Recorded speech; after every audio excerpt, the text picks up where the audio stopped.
there, welcome back to my channel. My name is Regina and today's video is all about planting indeterminate tomatoes. Now, in case you didn't know, there are two types of tomatoes. You have determinate and indeterminate varieties. Determinate tomatoes are often used for making sauce like Romas, things like that. Those are the tomatoes that grow to a certain size and then they put out all of their fruit within a couple of weeks. And of course that makes a lot of sense if you're canning tomatoes or you're making sauce because you need all of your tomatoes at one time. Now once they finish putting out those tomatoes, they're usually done and then that's it for those plants for the season. And so I am growing some determinate tomatoes, but in today's video I am planting my indeterminate tomatoes. Now indeterminate tomatoes, they actually will grow all through the season, essentially up until the first frost or disease kills them. And so for indeterminate tomatoes, you plant and trellis those differently than you do the determinate ones. Now the method that I use for growing my indeterminate tomatoes is single or double stemming. Last year I grew my tomatoes, my indeterminate ones, single stem up a single post. And essentially what that means is that you grow just this one central stem and then you prune off all of the suckers. And those are the little mini plants that want to grow in the arms, in like the little armpit of the tomato.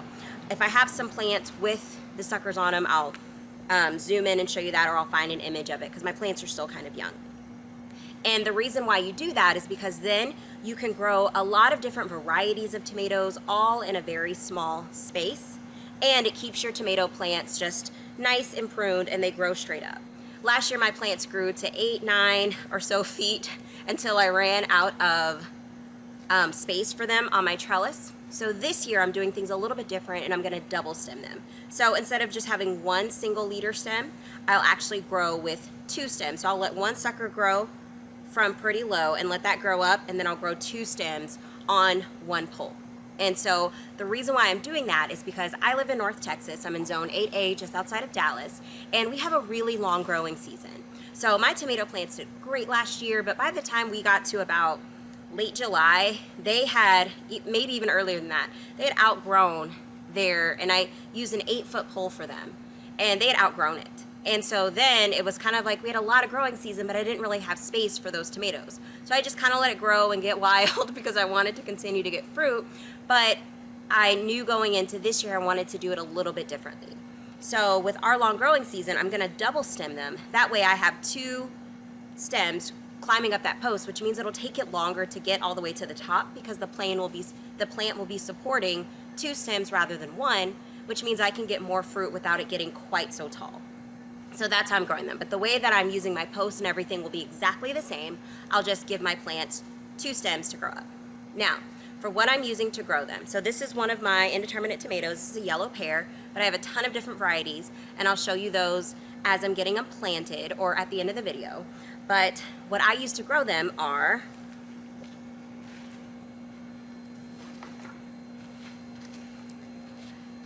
here's my post that I use to grow my tomatoes. These are 1 inch by 2 inch by 8 foot furring strips. Hi, Rhea. All right, and so these are very inexpensive, and that's part of the reason that I use them. They cost maybe $2.50 to $3 each at the big box hardware stores. These are the ones I used last year, and so I'm reusing them again this year. I put them in the ground using a post weighted thing, you'll see it, I can't remember what they're called, and drive them into the ground about 1.5 feet. As you can see on this down at the bottom, you can kind of see how far into the ground it went. Looks like about 1.5 feet, maybe 2 feet, and then the rest of it is for the plant to grow up. Now if you can find 10-foot furring strips for a reasonable price and you have a long growing season, then I would even recommend those. I just wasn't able to find them last year, so I got these 8-foot ones. All right. So that's enough preamble. Now let me show you how I pound these in, and then I'll show you how I plant the tomato plants.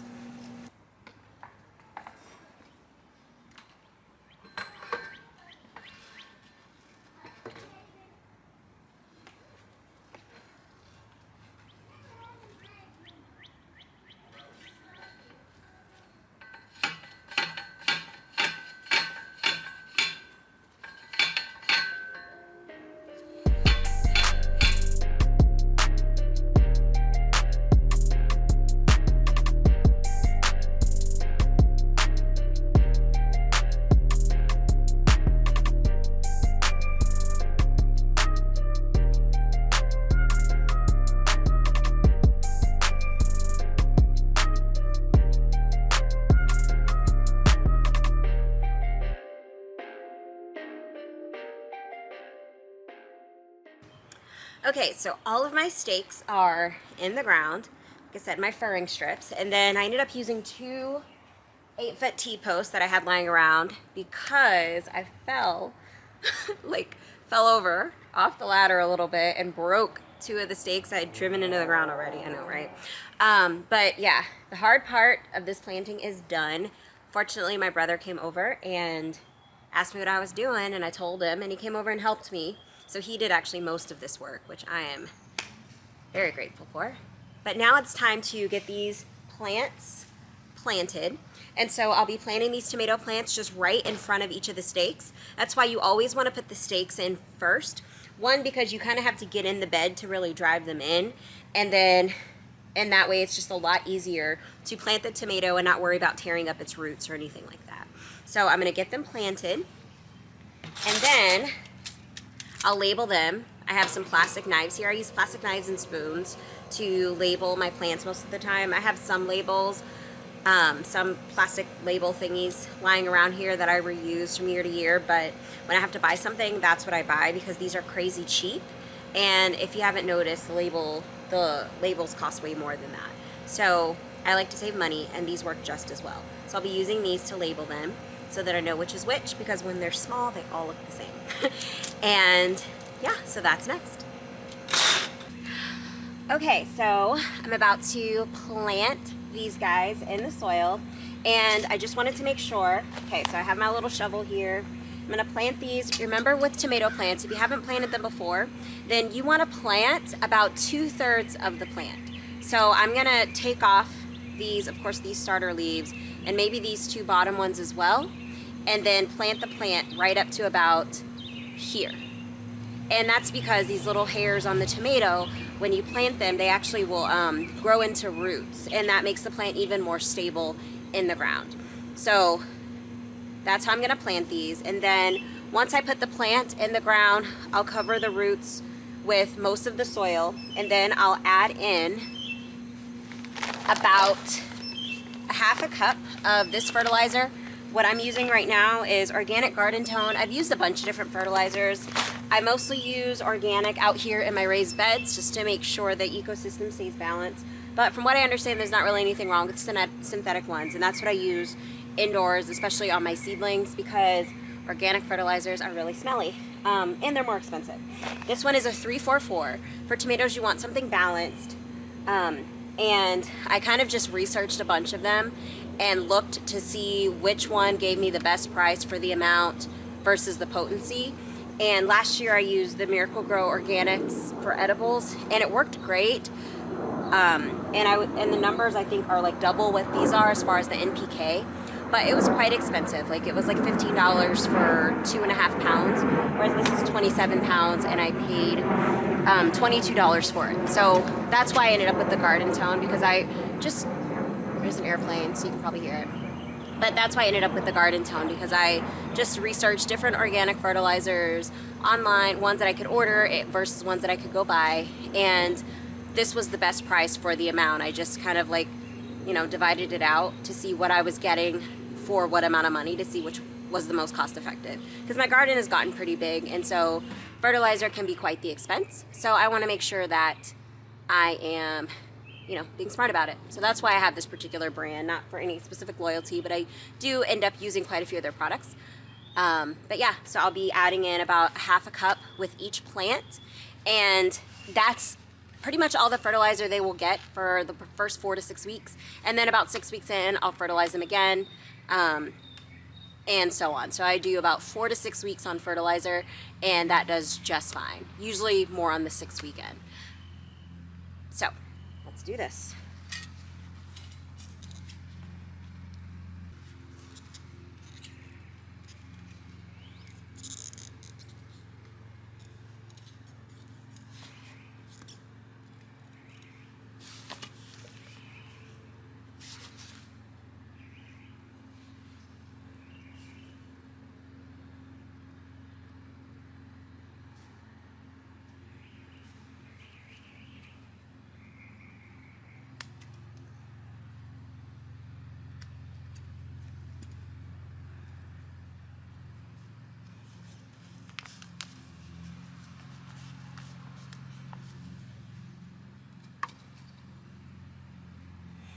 If your roots are stuck and circling, then just loosen them up a little bit.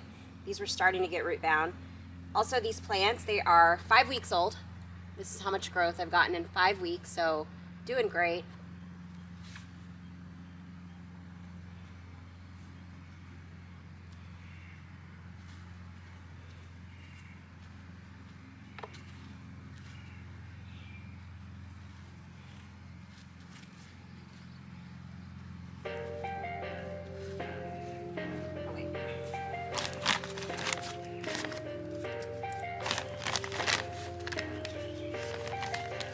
Perfect.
It's been 2 weeks since I planted the tomatoes and they have been growing. I guess the fertilizer is starting to break down and they are just enjoying their new environment. So I'm going to show you guys now how I tie these things to the stake so I can double stem them this season. So to tie the tomatoes, I use this stretchy, elastic, nylon type string.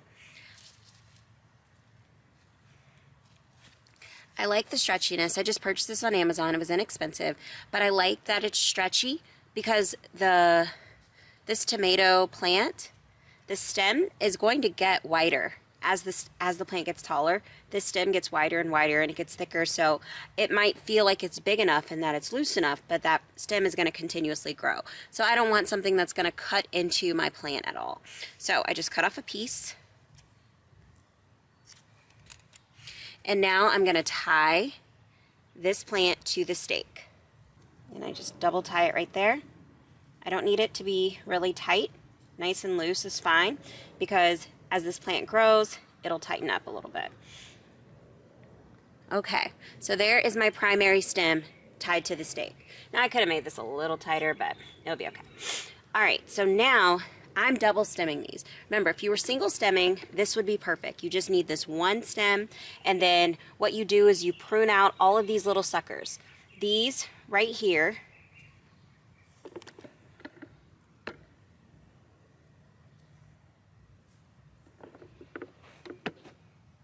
where you have a branch and you have your main stem, right in here, these little are called suckers. These will grow into another main stem and they'll eventually grow leaves and branches and fruit off of them. Well, if you get a whole bunch of those, then your plant gets really bushy and big, which is not a terrible way to grow a tomato plant. But if you want to grow multiple indeterminate plants in a small space, then the best way to do it is to single or double stem them. Like I mentioned before, I single stemmed last season and they outgrew my stakes so quickly. So I'm going to double stem. And so here, down here, I hope this is visible. Yeah. So down here on my plant, I have another main stem growing. And this is the one I'm going to use as my second stem. So I'm going to keep that one and let it get a little bit longer. And then I will tie that one. Actually, I don't know. Maybe I'll keep this one on the side. But I'll use that as my second stem.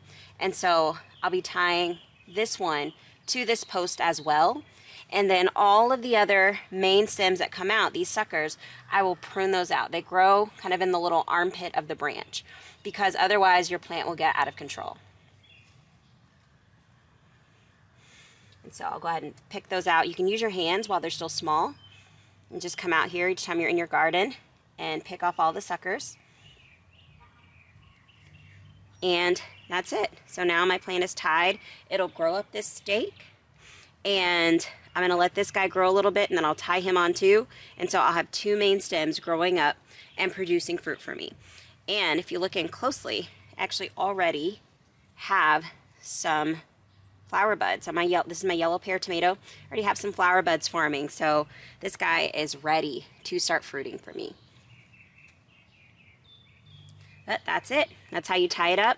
And then as it grows, you'll tie it a little more and a little more as it grows up the stake. But remember, this stem is going to get a lot fatter than this. Like it'll be, you know, this big around, if not bigger by the time the season's over. It looked like a tree trunk. So it's pretty cool. So you don't want to tie it such that it's restricted. And sometimes I do end up coming in here later in the season and kind of cutting some of the lower ones just to, you know, make sure everything looks nice and it's not restricting the plant at all.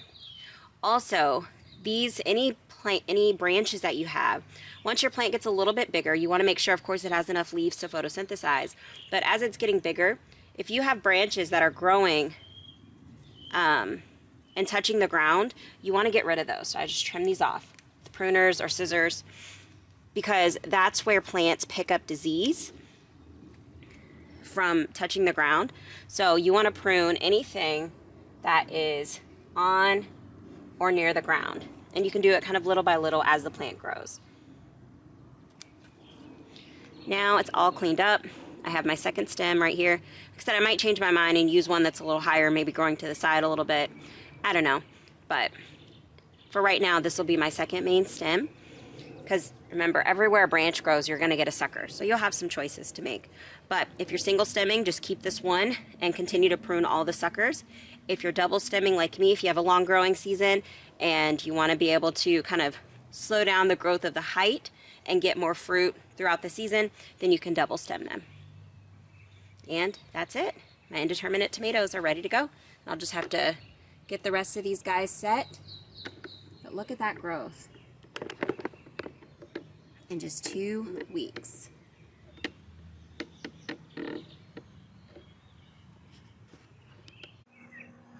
Thank you for sticking around to the end of this video. I hope that you found it helpful, that you learned something that you can use in your garden, or you found it inspirational and you want to grow a ton of different cherry varieties like I'm growing. Either way, thanks for sticking around, and go ahead and hit that like and subscribe button. Help this video and this channel get out to more gardeners, and I truly appreciate it. So until I see you guys again, thank you. Bye.